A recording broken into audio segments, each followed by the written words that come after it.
nahmaduhu wa nusalli ala rasulihil karim. Amma ba'd.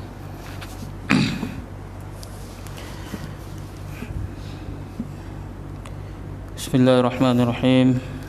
An Abi Hurairah radhiyallahu anhu qala qala Rasulullah sallallahu alaihi wasallam qala Musa bin Imran alaihi salam ya Rabb man a'azzu ibadik 'indak qala man idza qadara ghafara.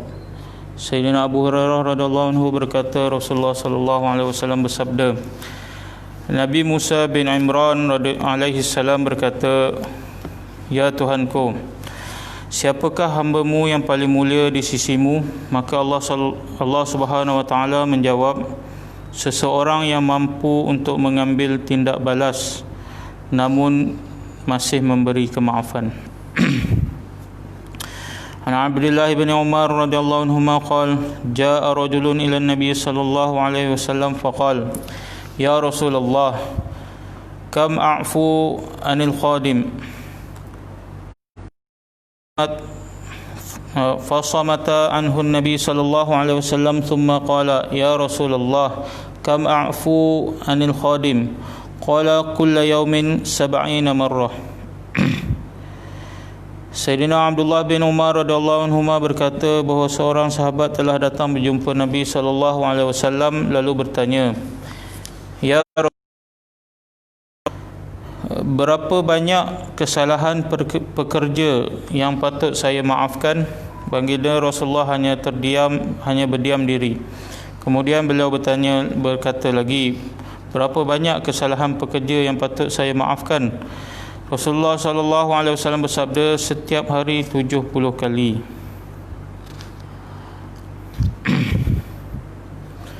An Abi Qatadah radhiyallahu anhu qala sami'tu Rasulullah sallallahu alaihi wasallam yaqul man sarrahu an yunji min kurabi yaumil qiyamah falyunaffis an mu'sirin aw yad'anhu. Sayyidina Abu Qatadah radhiyallahu anhu berkata, saya mendengar Rasulullah sallallahu alaihi wasallam bersabda, sesiapa yang ingin supaya Allah Subhanahu wa taala menyelamatkannya daripada kesusahan pada hari kiamat, maka hendaklah dia memberi tempoh kepada orang yang kesempitan, yakni yang berhutang dengannya atau hal-hal yang lain, ataupun memaafkannya daripada semua atau sebahagian haknya itu. Hadis riwayat Muslim. An Abi Hurairah radhiyallahu anhu anna rajulan qala lin nabi sallallahu alaihi wasallam awsini qala la taghdab faraddada miraran qala la taghdab. Sayyidina Abu Hurairah radhiyallahu anhu meriwayatkan bahawa sesungguhnya seorang lelaki berkata kepada Nabi sallallahu alaihi wasallam, nasihatkanlah saya. Baginda Rasulullah sallallahu alaihi wasallam bersabda, jangan marah. Lelaki itu ulangi permintaannya berkali-kali dan setiap kali Rasulullah SAW tetap menjawab, jangan marah.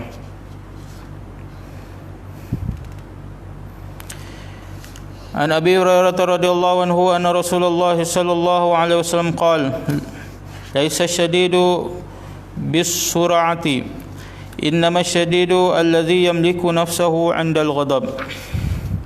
Sayyidina Abu Hurairah radhiyallahu anhu meriwayatkan bahawa sesungguhnya Rasulullah sallallahu alaihi wasallam bersabda, orang yang gagah bukanlah orang yang dapat menumbangkan lawannya. Sesungguhnya orang yang gagah itu ialah orang yang dapat mengawal dirinya semasa marah. Hadis riwayat Bukhari. An Abi Dzar radhiyallahu anhu qala inna Rasulullah sallallahu alaihi wasallam qala lana idza ghadiba ahadukum wa huwa qa'imun falyajlis fa in dhahaba anhu al-ghadabu wa illa falyattaji'.